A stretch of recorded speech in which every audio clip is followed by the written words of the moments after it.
thank you to Moritz and Aaron and HotPETs and everyone else who is a part of that to invite me and have me here. I really appreciate it. I'm a long time sort of fan of pets and the work you all are doing, but my first ever time being here. So feeling pretty honored. I'm sorry, I'm not going to be a very good, okay, this is great.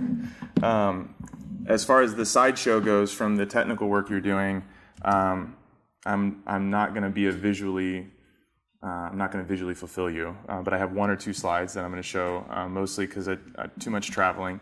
But I guess to start off with here, I want to thank you all for doing work that you maybe don't realize that you are doing, which is supporting human rights and increasing human rights all over the world. I don't know if you start doing the work that you're doing thinking about that at all, but I'm very appreciative of a large number of you all that are doing that.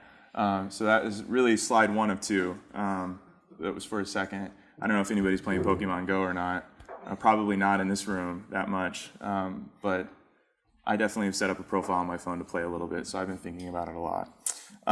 So I wanted to start off with that thank you, and then a very quick sort of intro of who I am and how I got here.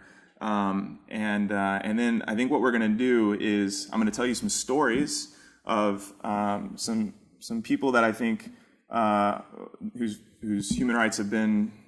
I think we just stop. Yeah. This is distracting me. Thank you though, man. That was a good effort. So tell you some stories, highlight some technologies that I think are really important, and then tell you some themes, just as Roger was saying, that have been really important to us that we've developed to help figure out what technologies and what efforts are worth supporting. I'm hopefully not going to talk for a very long time because I really want you to be able to ask me anything that you want to, whether it's related to the talk that I presented or specific technologies, the Open Technology Fund, or just anything in this field. So I'm going to start with me. About 10, 15 years ago, I was sort of taught by a lot of good mentors how to be a software developer, and I got involved in security in the late 90s and wireless networks. Ultimately, just got really disenfranchised and didn't feel really good about doing it for banks and other big companies, and got involved with an organization called Indie Media in the early 2000s and building radio stations all over the Americas. And started sort of identifying as more of a sort of a public interest software developer or hacker rather than someone who was just doing code for anything else. That led me to Washington, D.C. actually, and around the 2000s or mid-2000s, working for an organization called the Open Technology Institute at New America. And then during the Arab Revolutions, I got excited about helping folks that were farther away and got pulled into Al Jazeera, where I'll talk a little bit about that later. But part of my job was to do technical investigations, be a part of the journalist team, and then the other half of it was to try to increase the security and privacy of our both sources and journalists in the field. Did that for a little bit, and then ultimately just got really fed up with just the sort of the state of play and the technology that was out there to solve those challenges, and was asked to help create this thing called the Open Technology Fund in 2012, and I've been doing that for the last 4 years. So I said about what we're going to do here. I guess I've got a couple questions I think I want to ask you all first, and I've already used a little bit of jargon, public interest technologist, human rights technologist. It's not going to be as jargony as some of the technical talks, but if you've got a question, I say an acronym or anything, just raise your hand or like shout it out. Be very informal. Feel like you can interrupt me. I do that enough myself, and I'll try to break down what it is that you didn't understand. But just as a real quick show of hands, how many of you all have heard of the phrase public interest technology before?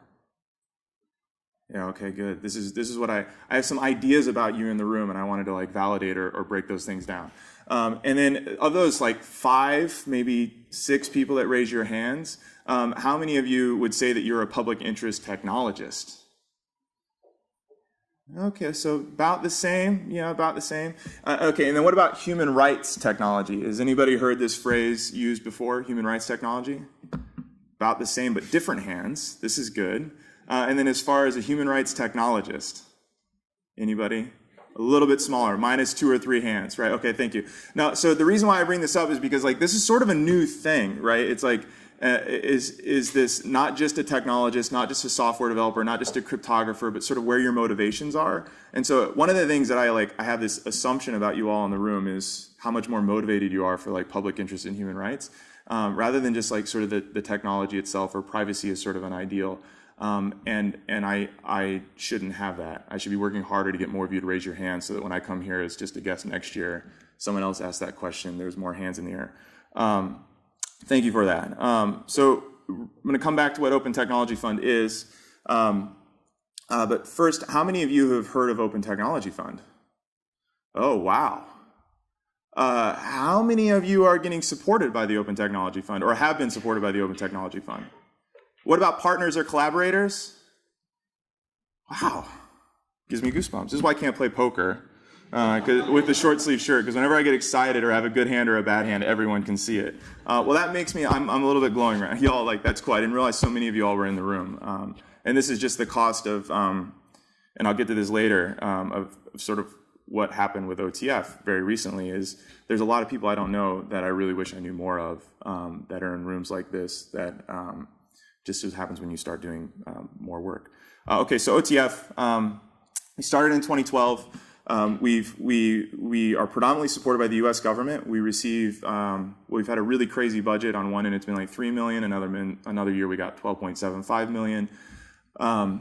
Most of that comes through this high-level remit of free expression, guided by Article 19, which is the Declaration of Human Rights, stating everyone has the right to free expression, free speech, freedom of thought. And then a little bit further down, there's this very American-centric idea of internet freedom that's become a much bigger than American-centric idea of where those freedoms should be protected and supported online and on the internet and other communication mediums. And that's sort of where it came to pass as far as OTF's existence. In 2012, they realized that as far as technologically goes, they weren't doing enough to sort of reach out into communities like this and make it really easy and approachable for an individual or groups to sort of get support for their really good ideas that were increasing free expression. And so OTF came to pass as a more approachable funder for these projects. And we focus on technology-centric efforts that are first and foremost on increasing more unfettered access to the internet, but also very much related to trying to stop repressive surveillance and repressive privacy invasions, blackouts, all kinds of really interesting stuff, and then awareness programs that help make the tools and technologies that you're creating or the research that you're doing more publicly available. But mostly tech-centric efforts. So again, we started in 2012, and we really believe we've got a set of ideals and principles that really guide our work, and that's partly because we just don't know. The landscape is changing so quickly, and if you're more interested in sort of what we believe beyond just that everyone has a right to speak freely without any repressive censorship or surveillance, check out our website. You can see our mission, our ideals. You can see all the projects we supported there as well. We try really hard to be as transparent and accountable through that as we can be, so you can see almost everyone we funded, unless there is some sort of privacy concern that's significant. So just some numbers. At this point, we have over 200 different fellows and projects we've supported in the last 4 years. And some just need $5,000 to go travel somewhere or $100 to travel somewhere, an event. And then others, such as Tor, we give almost $1 million a year to. We started off having to beg 12 very trusting souls to take our money in 2012 and had to really convince them that it was a good idea. And now we get about 100 to 150 applications every 2 months. So we've got at this point, over a couple thousand applications, and it's become a thing where we had to spend a lot of time following you to pivoting to a thing of where so much comes to us that sort of reviewing applications in our review process is sort of our biggest way of learning now, which is sort of interesting. We started off with maybe a few 100,000 to millions, a couple million people that were making use of technologies that we'd say like were internet freedom technologies or human rights technologies to gain access or increase their privacy and security online. And now I think we've got something like over 1 billion, going on 2 billion people making use of technologies that OTF and or our partnering funders are supporting, which is pretty daunting and impressive, but also cool. And we've spent about $30 to $40 million, about $35 million in the last 4 years. So that's OTF by the numbers. So if you have any questions about that, I bring that up and totally willing to answer anything I can or know about in the questions section. There's lots to just behind the scenes of OTF that I'm just going to skip over right now. So this next section, again, I'm going to tell some stories. I got about four stories and sort of accompanying projects that I'm going to frame why I think human rights technology as a sort of broader context for the privacy enhancing technology that you all are doing are incredibly important, at least to my day-to-day, and I think to those next 2 billion, 3 billion people that are going to be coming online in the next few years. So I'm going to tell a story. Now, just to be really clear, like there's some projects here that I'm not going to talk about, for example, Tor, partly because we all know it's amazing. I don't think I need to tell you all how awesome Tor is and why it's important to this community of whatnot, and it gets talked about a lot. So I'm going to talk about some other really popular projects as well, but and I'm also trying to ground these stories in a set of themes I want to introduce to you all at the end that are really important to us and I hope you can think about when you're choosing which projects you work on moving forward. So the first is an Iranian, and these are based on real people, but I'm not going to use any real names. I'm going to try to like keep the story part where I'm talking about the actual persona, the person, pretty light, just to protect privacy. But I'm also happy to give a lot more details if you want to come up to me afterwards and ask about a specific story. So I pardon for that. So the first is an Iranian woman is self-hosting in an Iranian virtual VPS in Iran, and she's doing a lot of documentation of information controls or sort of what's happening on the network within Iran as far as policy things. So what the legal regimes are doing to try to influence what they can and cannot track and block and whatnot. And she wants to upgrade her, for a couple different good reasons, she wants to upgrade her hosting solution to be HTTPS. And part of that is to protect the privacy of where she and when she's submitting and what she's submitting, and the others for the people that are visiting her website. One of the challenges that she is bumping into is it costs money, it requires a bit of knowledge, and it takes some time to do these things. Now the time and knowledge part isn't a limitation for her. She knows how to do it. She's got the time to do it. She's committed to do it. But the fact that it costs money is actually a bit of a problem in Iran until pretty recently. Most of the certificate issuers are US or European based, and they have sanctions that don't allow her to use her money to actually purchase a certificate. And this is a real problem.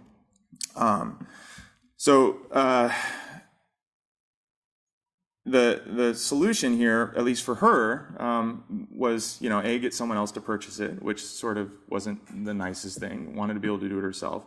And then, of course, Let's Encrypt coming up pretty recently. How many people know of Let's Encrypt? Awesome. Right? This is an easy. I'm starting with the easy ones first. So that's hopefully you'll come across. So Let's Encrypt in this case, and this is going to be a theme I'm going to talk about. It takes a thing that has been sort of a real market-driven problem in a lot of ways for a really long time, and they automated the crap out of it. They made it free, and now they're I think the number 3 biggest issuer of public-facing certificates on the planet, and they did that in 6 months, 8 months, or something like that. Really, and I think Seth from EFF is here. I don't know where he's at. But if he's here, you should find him and bother him more about Let's Encrypt. But this is one of those things where it didn't really. They are doing a lot, but on the model of how important this is for Turkish bloggers right now, folks that are also self-hosting while that country continues to slide. The fact that it's so easy for them to get certificates, and not even that there's tools to automate the implementation process for their servers is. I'm getting goosebumps again because of the number of stories we get back. And this isn't a project that we're supporting. And I should say some of these projects we're not supporting directly, but I think are really big contributors to this. And if we're not supporting, we should be supporting, in this case, some of these projects. But we get a lot of emails about how this is the boring stuff that should be happening to increase human rights rather than sort of creating a brand new thing. So I wanted to share that one first. The next is related, and this isn't quite a persona on a person, but it involves a whole lot of people that are really troubled, and I'll get to this sort of personally for me in a later story. A very large instant messaging app, the largest in the world, wants to upgrade its transport layer protocol. And it looks at TLS in the last 2 years of I'm glad to see these bugs come out, but it looks at TLS, it looks at SSL, and it's sort of like, some liability there. What's going to happen if like this messaging service that's being used by both Americans and Europeans, but also has a really high adoption rate, the highest adoption rate in Egypt, in a lot of other countries that have unfortunate repressive regimes when it comes to free expression, privacy, and surveillance. And what they decided to do is sort of enumerate these challenges. They say, well, TLS was developed in the 90s. The first spec, I think, came out in like 99, TLS 1.0. It was definitely made for a world that doesn't exist today. And it's grown over time and it's iterated. But it's definitely got a very large protocol, a large specification rather, that translates to an implementation attack service if you want to try to implement the whole specification. And I'm going to say this is a con in this case, but being managed by IETF means it's slow to iterate. It's developed by a committee, and it can. There are positives there for all of those folks. I was just at the IETF meeting in Berlin, and I think there are some positives. But in this case, it's proving hard to sort of iterate quick enough to keep up both with the concerns and the failures before, but also the environment today. So what did they do? In this case, we're talking about WhatsApp. Well, they decided to use their own, not their own, but a completely different one, an open source protocol called the Noise Protocol Framework, which is sort of confusing. And if you don't know about, anybody heard of that one? The Noise Protocol, a little bit less. Okay, so you can see this is the trend, hopefully. So the Noise Protocol Framework is a guy by Trevor Perrin who's here, so you should go talk to him some more. You find him. And I don't know enough to talk any more about it than what I'm going to say, but the idea being that it's a TLS-like protocol, and I don't want to say that it's a drop-in replacement, but it allows folks that have different motivations to have an alternative. And it's a simpler, more modern protocol. It's got a higher security cryptography, as I understand it, as a non-cryptographer, so someone can kick me if I'm wrong about that later. And it also has sort of specified more. The specification has more guarantees for deniability and identity hiding, and it's also faster and more scalable. So if you're talking about out of the box something that needs to support 1 billion people, and you don't have to figure out how to retweak something that already has a lot of other scaling issues, it's a good alternative. So that's one. Okay, now I'm going to get back to individual people. In this case, several, but I'm thinking of one person in particular. A well-known Chinese human rights lawyer wants to do some research on a pretty serious human rights investigation that's making global headlines. And they're based in mainland China. How do they go about doing that? They're 55-ish years old. They're not the most technical person in the world, and they don't. You can't just go download Tor, for example. It's a harder solution for them to get involved in it. In this case, Deutsche Welle, the BBC, the New York Times, Guardian, a lot of your major Western sort of English first language sites that have Chinese native sites, those Chinese language sites are completely banned in those countries, in China.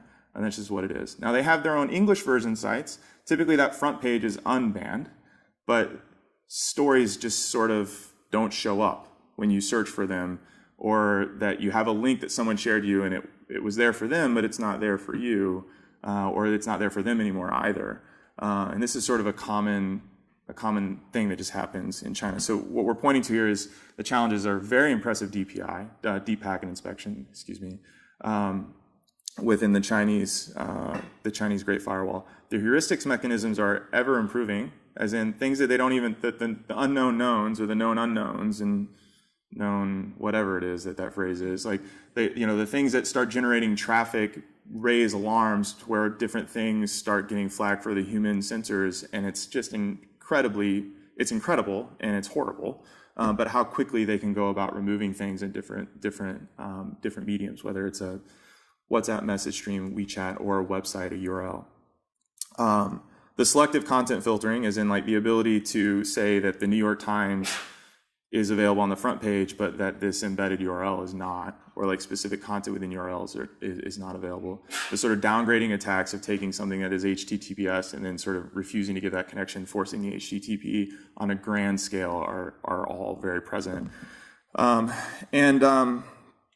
The old whack-a-mole of blocking DNS, or with DNS blocking domains and IP addresses, is able to happen quicker and faster and smarter than ever before. And they have all these great little mechanisms to, test to see, is that a Tor connection, is that a VPN connection, is this like all these things to figure out how to block these things. So this one 50-ish-year-old guy's got all these things stacked up against when all he wants to do is just check the New York Times. And then on top of that, until I would say recently, most of the VPN tools, the proxy tools, were not very usable and or hard to come by. Now that is changing very, very quickly, and it's awesome how quickly it's changing. But they're still not as easy as just going to the website or running a browser extension or something like that. So the solution right now, which is pretty interesting, is this one called sort of collateral freedom / domain fronting. And I know this doesn't, at the start, if any of you know of it, sort of seem like a privacy-enhancing technology, but it is. Anybody heard of this one? You all are awesome. It was presented at PETS last year. Oh, of course, right. So these are all the returnees. And I don't see David or David Fifield here, but he was probably the one that presented. Okay, yeah, so David presented it. You should talk more to him if you've got more questions about that, and that's awesome. One of our folks that we support as well. So the idea here, for those who don't know, and I'll try to keep it short, is you've got this situation where the collateral damage of blocking websites in China, increasingly Iran and other countries, is significant economically. As in, there are so many people in China for purely economic reasons running their own businesses that need access to Cloudflare or Google or Amazon Web Services or any of these other sort of big international frameworks, that to block them would cause not just social upheaval, like blocking Facebook's social network, but actually economic upheaval. So they call this collateral freedom. Like the collateral damage means that there's this collateral freedom of these people who want to make use of these services, that they're these unblocked sites. And then on top of that, they mostly offer pretty easily, affordably, or by default, HTTPS connections. And this is where it becomes a privacy-enhancing technology aspect for me, in that it's not just that you can't block Amazon.com or AWS.Amazon.com. It's that by default, HTTPS.AWS.Amazon.com is available, and therefore you've got some privacy properties included with doing this. There's two specific projects here that I want to point out, and the first one I already did, which is this one Meek, which is really great because it's sort of tool agnostic. It's a library that I think of as sort of extensible and portable for other tools, whether you're a proprietary VPN seller or you're an open source proxy tool, multi-hop onion routing tool like Tor, for example. You can drop in something like Meek, set up your own accounts on these different services, and all of a sudden get these properties of domain fronting and collateral freedom. In this case, you can route everything through it, or you can use it as a discovery to find out, like, what's that first IP address that they haven't blocked yet that's currently available. More questions, ask some other folks that raise their hands to hear more about that. And the other is this project called Great Fire, which has taken a completely different track. And this is where it veers a little bit away from privacy-enhancing technologies and more about an access. How do you use this to just literally open the door for the person who, in our case study, is trying to find out more global information about the human rights violation, or someone who just wants to go check out the cat videos and go to YouTube and see like what their aunt and uncle are doing in Chicago. And in this case, they've created a way to mirror websites, a set of tools and scripts to just mirror any website, put it on an Amazon server or a caching server, and then create a new link for that, and then disseminate that really easily through a browser extension. So you're not getting the multi-hop proxy, you're not getting like the on privacy protection, but you are getting a tool that increases access much easier. Okay, so we got one more story. How's everyone doing? Yeah, okay, a few thumbs up. A lot of people not looking at their laptops. which is great. Hey, some more. Okay. So the next one is, this one's super personal for me. This one is, and I've said this one before, so I'm sorry for those who maybe have heard it. But in this case, it's another sort of Arab Revolution story. I alluded to that earlier. So when I took on this job in 2010, 2011 at Al Jazeera, I didn't realize how both difficult and easy at the same time it was going to be. The difficulties were, the hardest job I've ever had. You've got sources in the field who send you a text message and call you on the phone. And every time you get one of those text messages and on the phone, you're just like, a little part of you just is like, oh. Because especially if the message that they just left you or the phone call they sent you was something that you knew was newsworthy. Because you were just like, oh, well, who else just saw that? And so my first job was to figure out tools and technologies that would help increase the safety for these people and our journalists. And I don't know how many of you remember, that was difficult in like 2010, 2011 for your average person who didn't have any technological mind at all. And the result was I would get a text message, or mostly my colleagues rather than I would get a text message or a phone call. I'd hear about this, and then we wouldn't hear from them again. And the scale of what was happening to these journalist sources, which we all know about now, has become public knowledge, was some of them were fleeing because they knew that they had access to something that was putting their family or themselves in danger. They were getting arrested, detained, tortured, and some killed.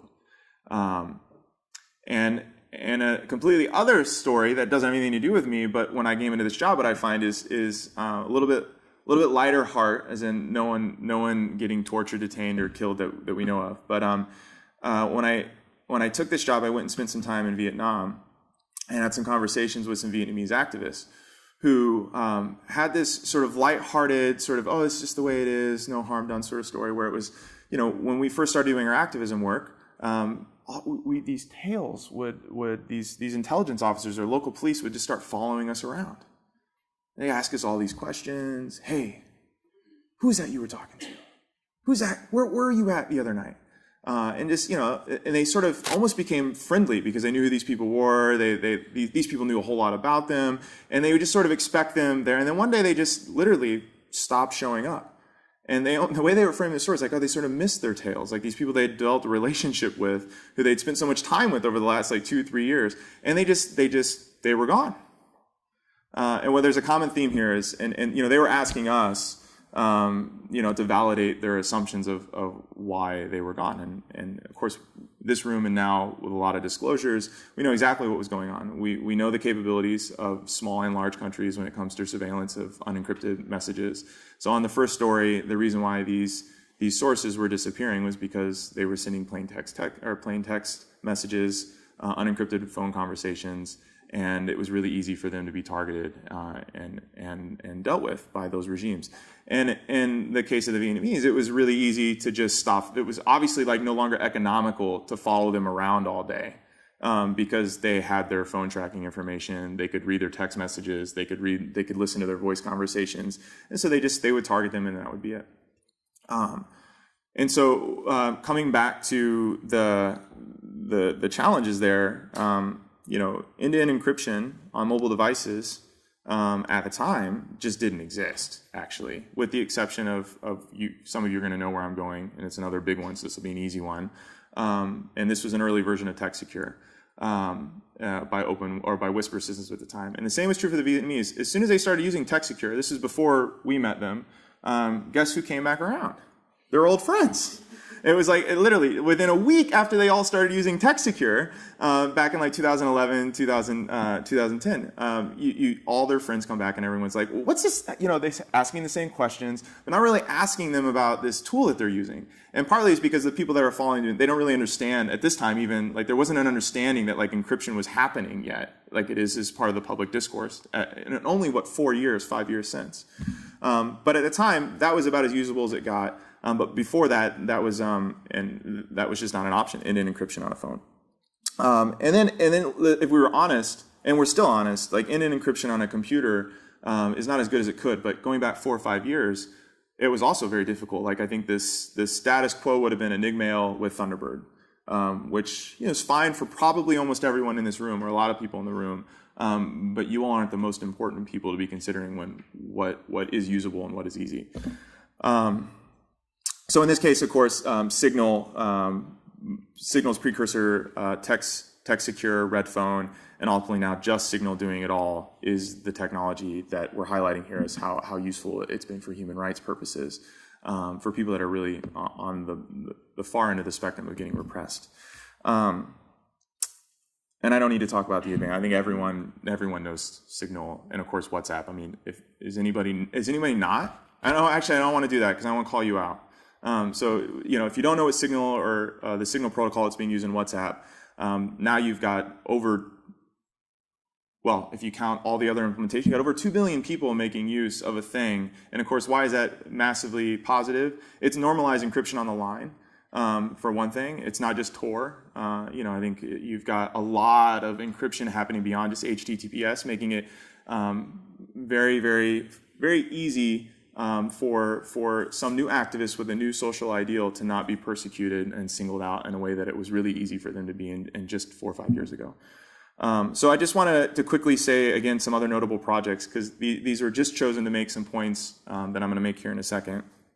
I already said Tor project, and I'm not endorsing necessarily that I think that these are amazing projects. I'm just saying I think they fit the criteria of privacy-enhancing technologies that have a history of increasing human rights, or are going to. And hopefully you all will get involved with them at some point. So you've got Tor project, CryptoCat, Push Secure, N+1sec, OTR version 4. You've got Amino, Briar, and the Bramble protocol, Clatter, Mesh Communication, Magic Folder, Cubes, Tails, Subgraph, Copperhead OS. All of these are either dealing directly with encryption or doing things to increase privacy in their own way. And I think if you have thoughts on any of those, come ask me, and I'm happy to share more. How you feeling? Great. Yeah? I'll try to go through this next part really quickly and then leave a lot for questions. So this is the theme section of like stuff that I find is really important, helps me like figure out which of these projects are right and which ones are important, and ultimately to keep me grounded in what I think is most important in the work that we do. And the first and foremost, and I see a few of you smiling because I know who you are and how you think, and you smiled at a couple of things that I've said. But that is think first and foremost about the people that you're hoping to affect. And think about them the most, and never stop thinking about them. And this is, sort of a tenet for co-design and co-development when you're doing something. It's not just good enough to have a good idea and then prototype it and then hope that it's going to be relevant for a group of people anymore. I don't know if it was ever a really good idea to do it to begin with, but it's now too easy to not. Like it's too easy to just reach out to a group, find out like what they think about a thing. And in particular, when you're talking about human rights technology, they're not just users, they're like the people, they're people. And they are, most of the people in this room, going to make some broad demographic assertions, are not going to be the ones most advantaged or affected by the things that you do well or the things that you do wrong. And that's going to be a whole other group of people that are probably not represented widely here. So don't forget about that. And if you're ever looking for funding, most funders are thinking this way now, so someone's going to remind you along the way, no matter how good your idea is going to be. And I just want to point out too that for these people, the challenges for them are so much more acute. And what I mean by that is because they're so on the farther side of the spectrum of what they know.